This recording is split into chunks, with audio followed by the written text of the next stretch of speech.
रहस्यमय मंदिर, प्राचीन शिलाएं और सदियों पुरानी कहानियां। महाबलीपुरम केवल एक ऐतिहासिक जगह नहीं है, बल्कि हिंदू टेंपल आर्किटेक्चर के एवोल्यूशन की कहानी भी बताती है, जो भारत में और कहीं इस रूप में देखने को नहीं मिलती। यही कारण है कि महाबलीपुरम एक यूनेस्को वर्ल्ड हेरिटेज साइट भी है। आज हम साथ में महाबलीपुरम को एक्सप्लोर करेंगे और भारत के गौरवशाली इतिहास के बारे में कुछ नया सीखेंगे।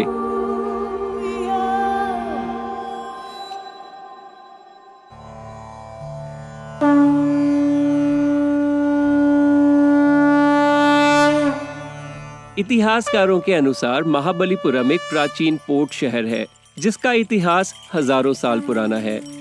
ईसा से पहले भी ये एक समृद्ध व्यापारिक केंद्र था, जो रोमन एम्पायर के साथ व्यापार भी करता था।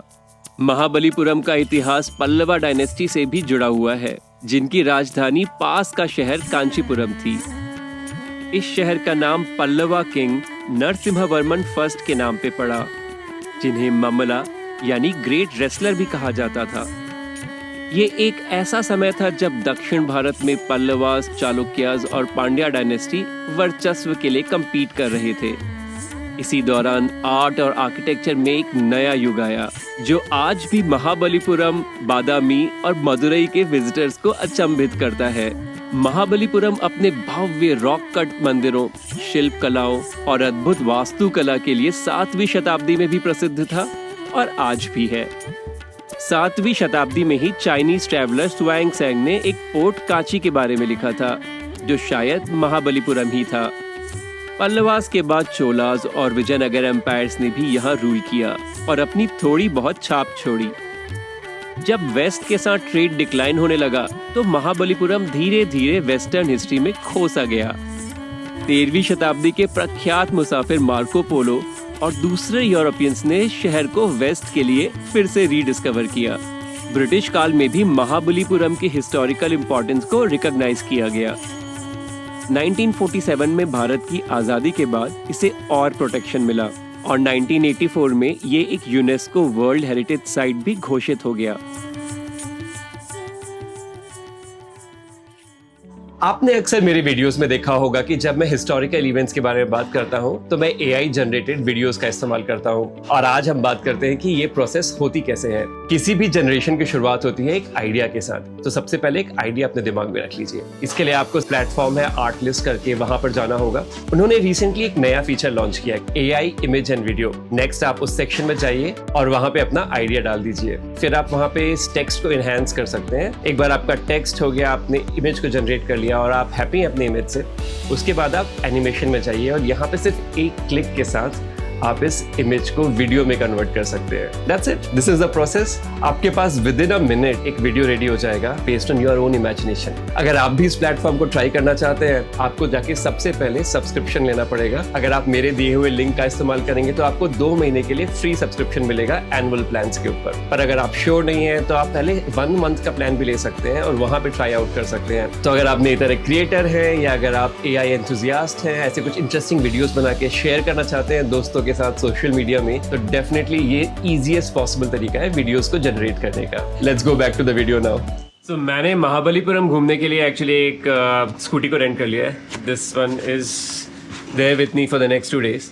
यहाँ पे भाड़ा करीब 400 से 500 के बीच में होता है पर डे का कॉस्ट, और ये बहुत कन्वीनियंट हो जाता है अगर आप यहाँ पे घूम रहे हैं, स्पेशली अगर यहाँ गर्मी है, क्योंकि जगह बहुत दूर दूर नहीं है। बट अगर आप ट्रैवल करना चाहते हैं पैरों पे, तो it gets very hard, specially with the sun. तो मेरा प्लान यही है, बाइक के साथ घूमूंगा अगले कुछ दिनों के लिए, सब जगह जाऊंगा और थोड़ा मज़ा भी ले लूँगा। हवा में बाइक में तो काफ़ी मज़ा आता है। तो आज की जर्नी स्टार्ट करते हैं। My bike is ready, helmet भी मिलता है, so don't forget to wear that.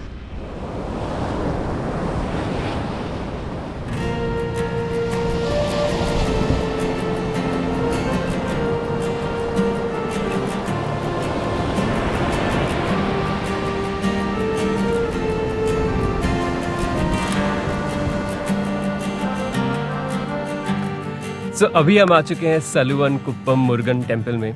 ये मंदिर बेहद ज़्यादा इंटरेस्टिंग है क्योंकि इसने महाबलीपुरम की टाइमलाइन को एक्चुअली काफ़ी सदियों पहले शिफ्ट कर दिया और ये रिसेंटली ही हुआ है।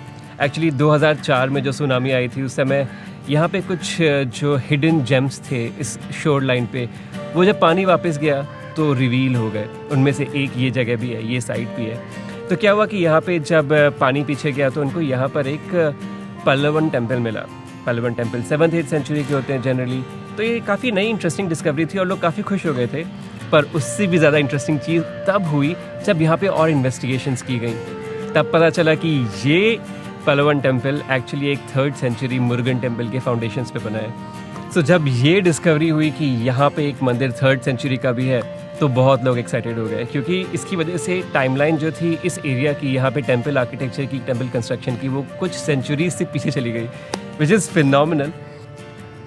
आप में से कुछ लोग ज़रूर सोच रहे होंगे कि हम इसको मुरुगन टेम्पल है ये कैसे कह सकते हैं 100%। यहाँ पे हमें कुछ सिंबल्स मिले हैं जो मुरुगन से एसोसिएटेड हैं, and that's why we know, हम 100% जानते हैं कि ये मुरुगन टेम्पल ही है।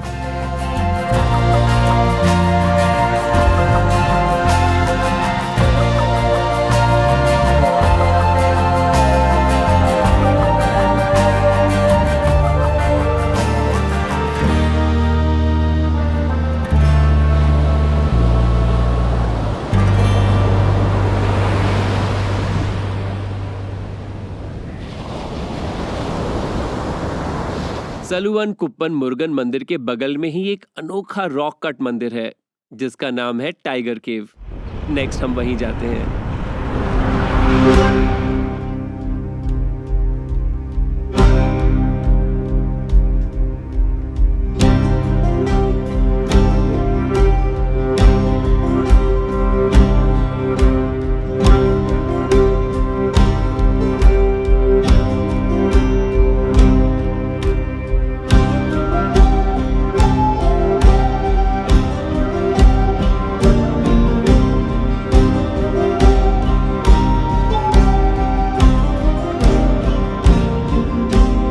टाइगर केव के पास में ही है अतिरा चंदा मंदिर।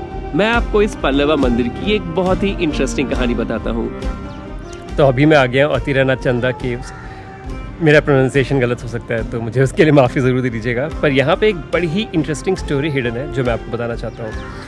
ये स्टोरी एक्चुअली मैंने पहली बार स्टोरी ट्रेल्स के यूट्यूब चैनल पे देखी थी, and it completely blew my mind, क्योंकि मुझे इसके बारे में बिल्कुल भी नहीं पता था। तो big shout out to them.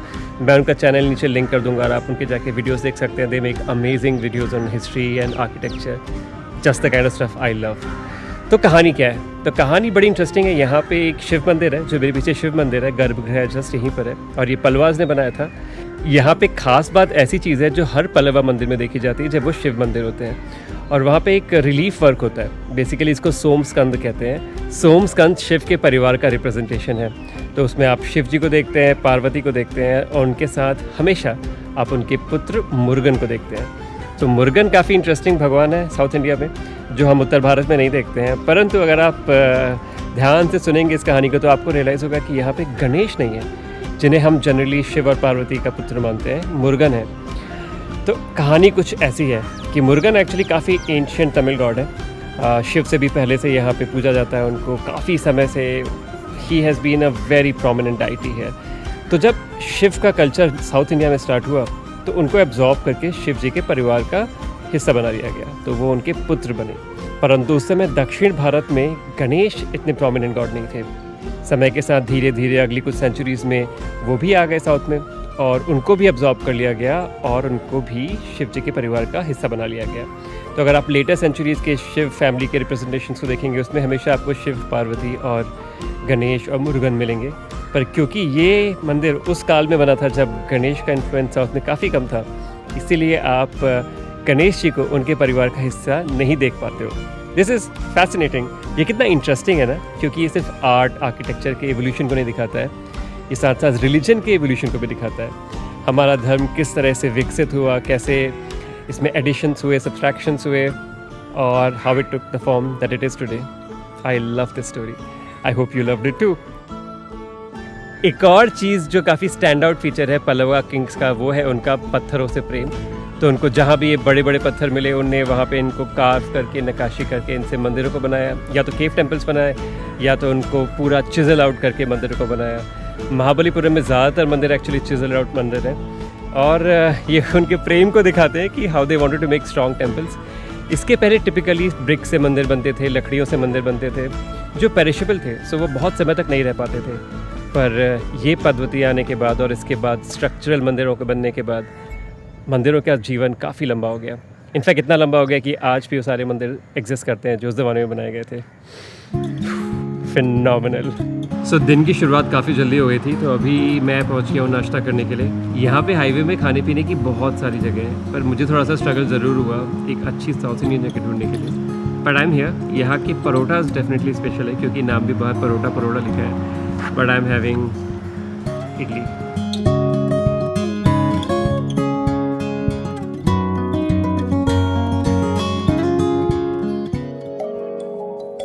Mahabalipuram सिर्फ एक ऐतिहासिक शहर ही नहीं, बल्कि ये हिंदू टेम्पल आर्किटेक्चर के एवोल्यूशन की कहानी भी बताता है।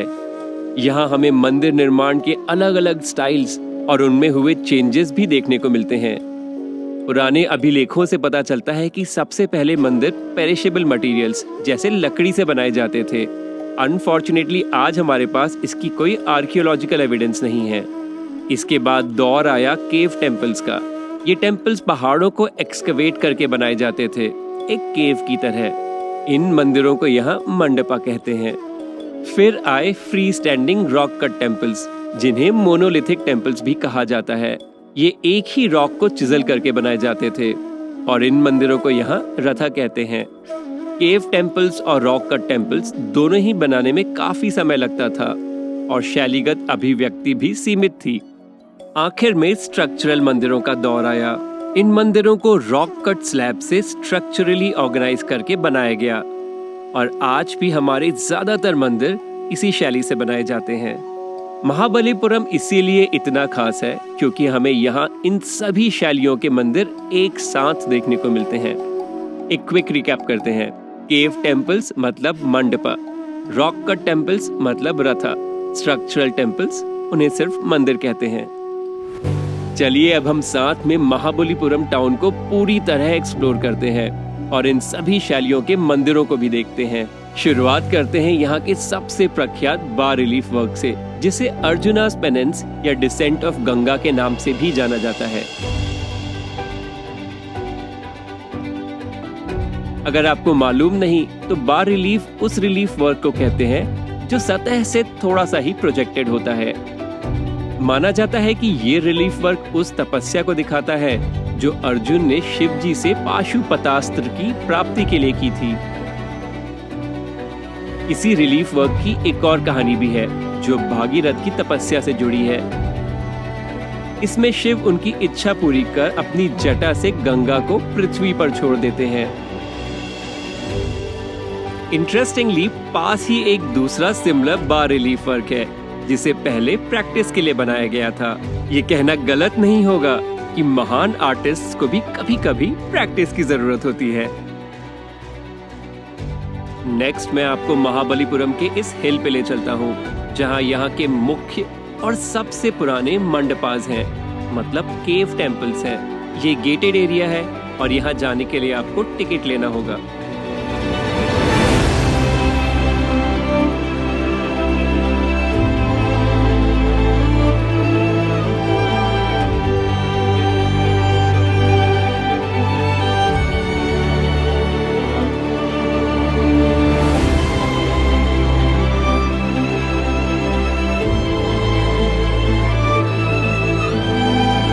हर मंदिर की अपनी एक कहानी होती है। ऐसे ही मेरे पीछे जो है ईश्वरा टेम्पल, उसकी भी एक बड़ी ही इंटरेस्टिंग कहानी है। इस कहानी की शुरुआत होती है 7वीं 8वीं शताब्दी में, जब इसे बनाया गया था पल्लवा डायनेस्टी के टाइम पे। और उस टाइम पे काफ़ी प्रोमिनेंट खूबसूरत मंदिर रहा होगा, हमें उसके अवशेषों से पता चलता है। अनलाइक मैनी अदर टेम्पल्स ये रॉक कट टेम्पल नहीं है, मतलब ये रॉक को चिजल आउट करके नहीं बनाया गया है। ये स्ट्रक्चरल मंदिर है, मतलब रॉक्स के स्लैब्स को लेके एक के ऊपर एक रखा गया और बिल्ड किया गया इस मंदिर को। ये मंदिर तब तो काफ़ी बड़ा हुआ करता होगा, पर अभी सिर्फ इसका नीचे वाला हिस्सा ही बाकी बचा है, which is kind of sad. पर अगर आप इसको क्लोजली जाके देखेंगे तो आपको अंदाज़ा आएगा ये मंदिर कितना ज़्यादा खूबसूरत रहा होगा अपने हेडेज में। पर इंटरेस्टिंगली इस मंदिर की कहानी सिर्फ 7वीं 8वीं शताब्दी की नहीं है, इसकी स्टोरी आगे भी कंटिन्यू होती है। इनफैक्ट तब तक कंटिन्यू होती है जब ब्रिटिश इंडिया में आए। जब वो यहाँ पर आए, बहुत सारा उन्हें ट्रेड किया, यहाँ पे इस कोस्ट का काफ़ी इस्तेमाल किया जाता था इंपोर्ट एक्सपोर्ट के लिए। तो उनको रियलाइज़ हुआ कि उनके शिप्स को रात में आने के लिए they needed a light house. तो लाइट हाउस था नहीं यहाँ पे, तो उन्होंने इस मंदिर का इस्तेमाल किया लाइट हाउस की तरह, जब तक एक दूसरा लाइट हाउस नहीं बन पाया जो अभी भी एक्चुअली पुराना लाइट हाउस हो चुका है। उस लाइट हाउस के बनने के बाद ऑफ कोर्स इस मंदिर की लाइट हाउस की तरह इस्तेमाल करने की ज़रूरत नहीं थी। तो अभी ये ऑफ कोर्स प्रोटेक्टेड साइट है, आप इसको जाके देख सकते हैं, एडमायर कर सकते हैं, और एक्चुअली आप लाइट हाउस में भी जा सकते हैं। मैं लाइट हाउस में ही नेक्स्ट जाने वाला हूँ और आपको साथ में ले चलता हूँ। बिल्कुल बगल में ही है, यहाँ पे थोड़ा सा वॉक करके ऊपर जाना होगा, पर व्यू अच्छा होना चाहिए ऊपर से मेरे ख्याल से। So next is light house.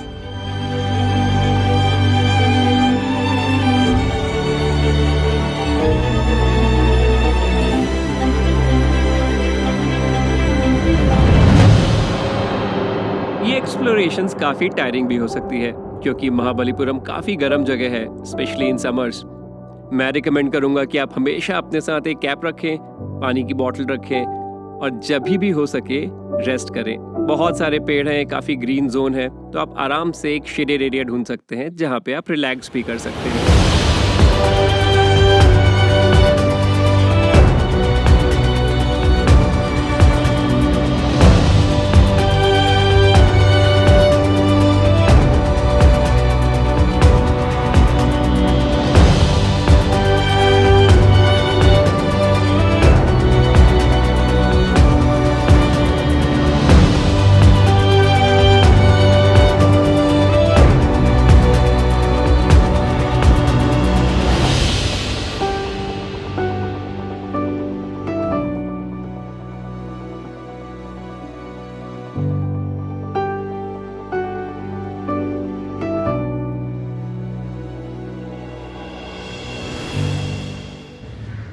ये केव टेम्पल यहाँ के सभी केव टेम्पल्स में से सबसे बड़ा केव टेम्पल होता अगर ये कंप्लीट हुआ होता, पर अनफॉर्चुनेटली ये पूरा बनने से पहले ही इसको अबैंडन कर दिया गया। और यहाँ बहुत सारे इनकम्प्लीट एलिमेंट्स आप देख सकते हैं। जो प्रदक्षिणा का पाथ होता है वो भी इनकम्प्लीट है, तो थोड़ा बहुत दिखाई देता है दोनों साइड से, पर पीछे का हिस्सा कंप्लीट नहीं है। वॉल्स पे आपको चिजल मार्क्स दिखाई देंगे, पर एक्चुअली जो वहाँ पे रिलीफ वर्क होना चाहिए था वो मिसिंग है। सो या lot of cues to know कि ये कंप्लीट नहीं हुआ था, क्यों कंप्लीट नहीं हुआ था, क्या हुआ था इसकी कहानी में, हार्ड टू नो।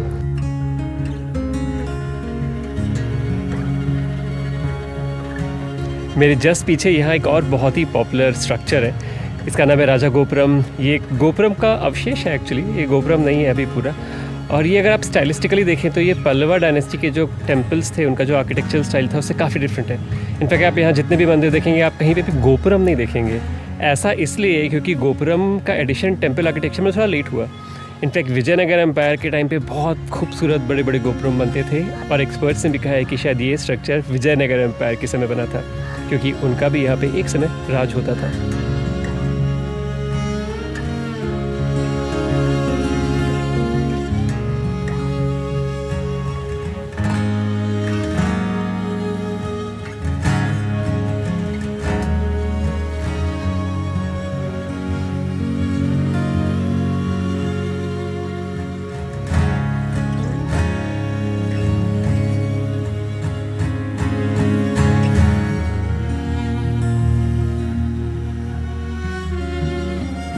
कोनेरी केव एक ऐसा मंडपा है जो हिल के दूसरी तरफ है, और वहाँ बहुत कम लोग जाते हैं। मेरे लिए यहाँ पहुँचना थोड़ा मुश्किल था, और मैंने एक दो बार तो रास्ता भी खो दिया।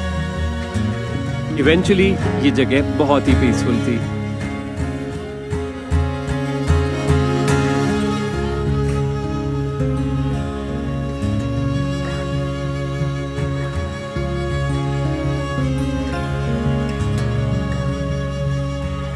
महाबलीपुरम की कहानी हम तब तक समाप्त नहीं कर सकते जब तक मैं इसके सबसे बिलवेड पत्थर, जिसका नाम है बटर बॉल, उसके बारे में आपको ना बता सकूं। ये पत्थर नेचुरली खुद ही अपने आप एक इंक्लाइन पे अटका हुआ है पिछले कई 100 सालों से। इनफैक्ट जब पल्लवास ने यहाँ पे मंदिर बनाए थे, जैसे रॉक कट टेम्पल, शोर टेम्पल वगैरह, तभी भी बटर बॉल यहीं पे ऐसे ही था और नीचे नहीं खिसका है। लोग आते हैं, कोशिशें करते हैं और बहुत मेहनत भी करते हैं इसको हिलाने की, पर इट्स नॉट पॉसिबल।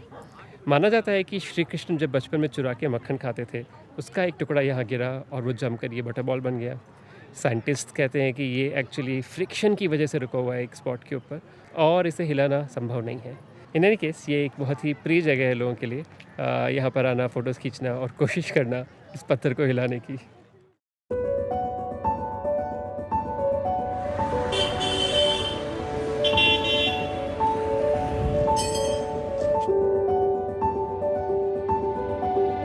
नेक्स्ट मैं आपको ले चलता हूँ पंचरथा, जहाँ की खूबसूरती को शब्दों में बयां करना मुश्किल ही नहीं नामुमकिन है। ये भी रॉक कट मोनोलिथिक टेम्पल्स हैं, इसीलिए इन्हें रथा कहते हैं। इन रथों का नाम पांडव और द्रौपदी के नाम से पड़ा है, और इनका महाभारत या पांडवों से कोई नोन कनेक्शन नहीं है।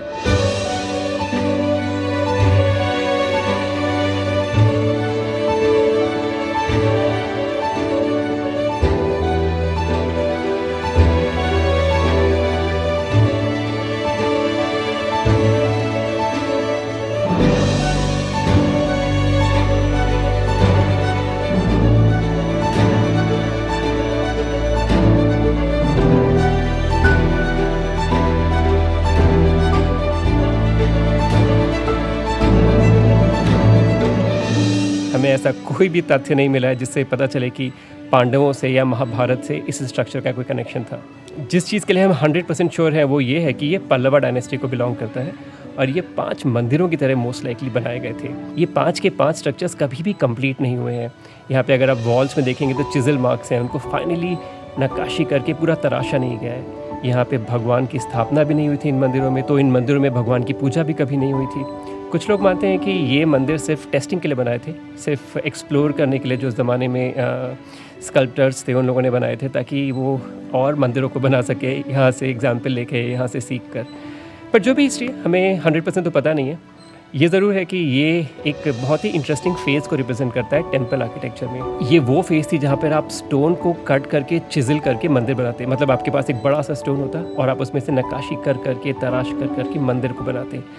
यहाँ पे 5 रथों में से 4 रथ एक्चुअली एक ही स्टोन से बनाए गए हैं, तो वो अंडरनीथ कनेक्टेड हैं और ऊपर से वो 4 अलग आप स्ट्रक्चर्स की तरह देख सकते हैं। ये एक्चुअली काफ़ी कॉमन आर्किटेक्चरल स्टाइल था जो को एग्जिस्ट करता था केव आर्किटेक्चर के साथ साथ भी, पर बाद में स्ट्रक्चरल मंदिरों ने इसको कम्प्लीटली रिप्लेस कर दिया, और एक्चुअली कुछ दशकों बाद ऐसे मंदिर बनने कम्प्लीटली बंद हो गए। मैं यहाँ 2 बार पहले और आ चुका हूँ, और मैं यहाँ जब भी आता हूँ मुझे जगह इतनी प्यारी लगती है। It's so peaceful. यहाँ काफ़ी लोग आते हैं, पर फिर भी आपको हमेशा एक क्वाइट कॉर्नर मिल जाएगा, एक पीसफुल कॉर्नर मिल जाएगा जहाँ आप बैठ करके इन खूबसूरत मंदिरों की ब्यूटी को एडमायर कर सकते हैं। मेरा भी सिंपल सा प्लान यही है, आराम से बैठो, धूप काफ़ी है, छाया में बैठो और इन मंदिरों की ब्यूटी को एडमायर करो, और सोचो हमारे पूर्वज कितने अमेजिंग थे। ब्यूटीफुल।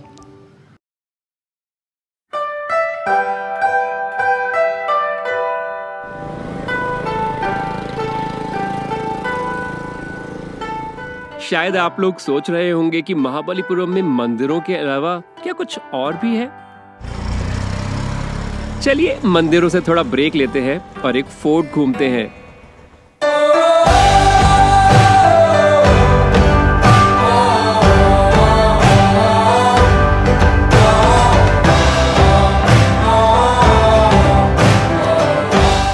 महाबलीपुरम के पास एक और बहुत ही इंटरेस्टिंग जगह है कालपक्कम, जहाँ पे एक न्यूक्लियर पावर प्लांट भी है। बट ये जगह इतिहास में भी काफ़ी इम्पॉर्टेंट है, क्योंकि यहाँ पे एक बहुत पुराना डच फोर्ट है। ये डच फोर्ट यहाँ पे इसलिए बनाया गया था क्योंकि पूरी कोस्ट लाइन काफ़ी इसेंशियल थी ट्रेड के लिए। यहाँ बहुत से पोर्ट्स हुआ करते थे हमेशा से। अगर आप देखें तो रोमन टाइम से ब्रिटिश टाइम तक यहाँ बहुत से पोर्ट थे, यहाँ से बहुत सारी चीज़ों का आयात निर्यात किया जाता था। इसलिए यहाँ पे डच आए, डेन्स आए, फ्रेंच आए और इंग्लिश आए, और उन्होंने अपने बहुत सारे पोर्ट सीरीज़ बनाए, फोर्ट्स बनाए, बहुत कुछ डेवलपमेंट किया यहाँ पे, so that they could do this trade better.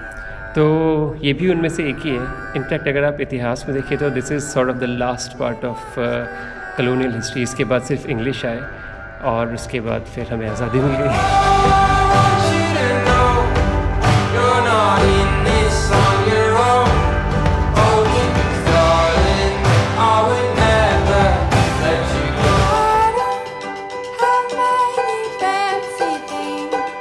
स्थला senna Perumal temple Mahabalipuram के बस स्टैंड के पास है, और यहाँ का काफी लोकप्रिय लिविंग टेम्पल भी है। ये मंदिर रिलेटिवली रीसेंट है और इसे 15वीं-16वीं शताब्दी में विजयनगर एम्पायर के काल में बनाया गया था।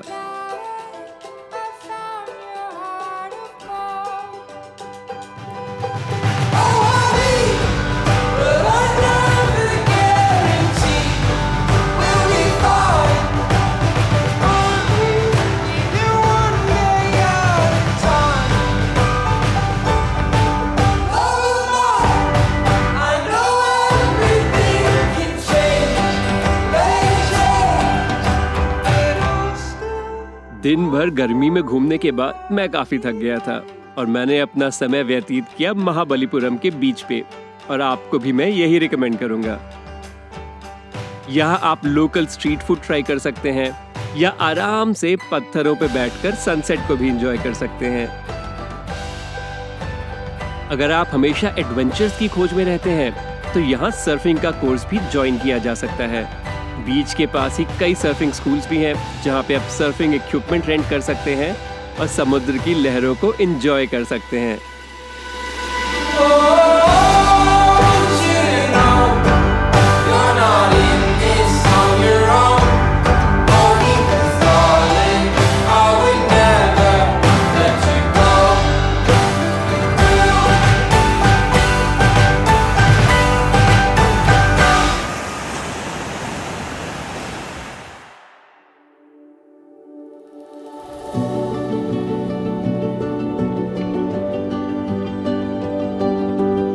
शोर टेम्पल महाबलीपुरम का क्राउन ज्वेल है और हमारी नेक्स्ट और फाइनल डेस्टिनेशन भी। ये मंदिर शोर पे है, इसीलिए इसे शोर टेम्पल कहते हैं। सुप्रभात महाबलीपुरम से एक बार फिर मैं आज आपको ऐसी जगह पे लेके जा रहा हूँ जो यहाँ का सबसे फेमस, सबसे प्रख्यात, सबसे खूबसूरत भी लैंडमार्क है। ये जगह सभी जानते हैं और ये जगह सभी जाना भी चाहते हैं। पर इससे पहले कि हम इस खूबसूरत जगह को देखें, इस यूनेस्को वर्ल्ड हेरिटेज साइट को देखें, मैं थोड़ा चाय पीना चाहता हूँ। एक्चुअली सुबह के 7 बजे हैं, परंतु जहाँ मैं रुका हूँ वहाँ अभी भी कैफ़े चालू हुआ नहीं है, तो चाय नहीं मिली। And I feel like I need something before I start my day. तो थोड़ा चाय पीते हैं और उसके बाद फिर मैं आपको ले चलता हूँ महाबलीपुरम के सबसे खूबसूरत मंदिर पे।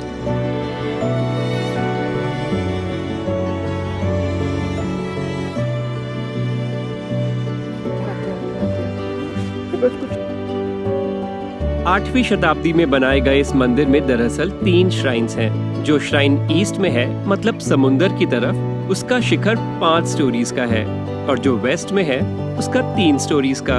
ये दोनों ही श्राइन्स शिव को डेडिकेटेड हैं। इन दोनों के बीच की जगह विष्णु को समर्पित है, जिसमें एक भव्य पैनल में शयन मुद्रा में विष्णु जी को दिखाया गया है। एक दक्षिण भारतीय मंदिर में शिव और विष्णु का एक साथ होना काफी यूनिक है। ये मंदिर एक ऐसा ऐतिहासिक मंदिर है जिसका हिंदू टेम्पल आर्किटेक्चर में बहुत ही स्पेशल योगदान रहा है। ये मंदिर एक पल्लवा मंदिर है और इसको बनाने का क्रेडिट दिया जाता है नरसिम्हवर्मन II को। एक्चुअली ये मंदिर इसलिए इतना ज़्यादा सिग्निफिकेंट और इतना ज़्यादा प्रख्यात है क्योंकि ये एक साउथ इंडियन टेम्पल आर्किटेक्चर में एक टर्निंग पॉइंट की तरह है, क्योंकि ये पहली बार स्टोन ब्लॉक्स को लेके एक स्ट्रक्चरल मंदिर बनाया गया। यहाँ पीस बाई पीस स्टोन्स को असेंबल किया गया और ये मंदिर बना। इनफैक्ट ये टर्निंग पॉइंट है आर्किटेक्चर में, क्योंकि इसके बाद फिर केव टेम्पल या काफ टेम्पल्स का कॉन्सेप्ट काफ़ी कम हो गया और ज़्यादातर सभी मंदिर ऐसे ही स्ट्रक्चरल मंदिर बनते गए। ये मंदिर अभी तो बहुत छोटा है साइज़ में अगर आप देखें तो, पर जो बाद में ऐसे मंदिर बनाए गए वो काफ़ी बड़े होते थे। रेस्ट्रिक्शन अब हमारे पास नेचर नहीं था, रेस्ट्रिक्शन था ह्यूमन इमेजिनेशन और हमारी इंजीनियरिंग स्किल्स। इसीलिए आप देखेंगे अगर चोला डायनेस्टीज़ में बाद में जो मंदिर बने, जैसे तंजावुर में बिग टेम्पल है, वो बहुत बड़ा स्केल का है, वो भी सेम मटेरियल में, ग्रेनाइट में, but the scale can be so big even though there is no such big rock there. शोर टेम्पल एक लोकली अवेलेबल पर बहुत ही कठोर पत्थर ग्रेनाइट से बनाया गया है, पर पिछले 1300 सालों में साइक्लोन्स और सुनामीज ने इस मंदिर को काफी डैमेज भी किया है। आज हम केवल इमेजिन ही कर सकते हैं कि ये मंदिर 8वीं शताब्दी में कितना खूबसूरत दिखता होगा।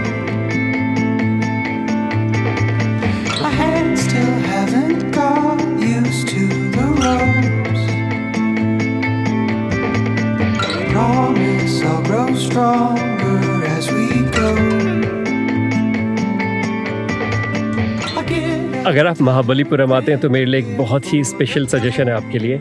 शाम को शोर टेम्पल पे आइए, यहाँ पे लाइट चलाई जाती है, बहुत कम लोग आते हैं और बेहद खूबसूरत माहौल होता है। इट्स जस्ट क्वाइट, कोई भी नहीं है अभी यहाँ पर। एक्चुअली मैं अकेला हूँ, चारों तरफ से वेव्स की आवाज़ आ रही है, हवा चल रही है और ये 9 बजे तक खुला रहने वाला है। तो मेरा प्लान है कि अगले कुछ घंटे यहीं बिताऊँगा और इस मंदिर की ब्यूटी को और भी एडमायर करूँगा। This is beautiful.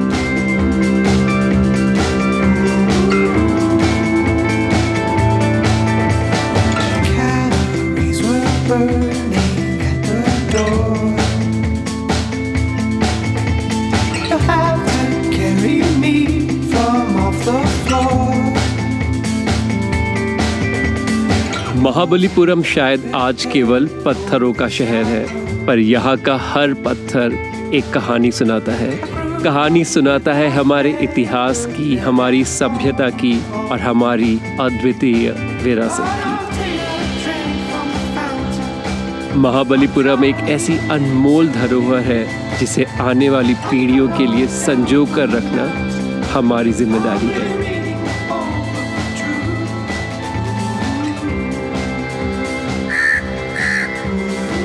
अभी सिर्फ यहाँ बकरियाँ, ये मेरा मित्र कौआ और मैं हूँ मैं।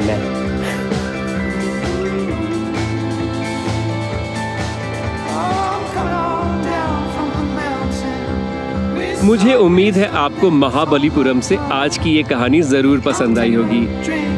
अगर अच्छी लगी तो इस वीडियो को YouTube पर भी लाइक करें। कोई सवाल या सुझाव है तो कमेंट भी करें और मेरी इस ट्रैवल जर्नी को फॉलो करने के लिए इस चैनल को सब्सक्राइब भी करें। अगले वीडियो में आपसे जल्द ही मुलाकात होगी। अभी के लिए अलविदा।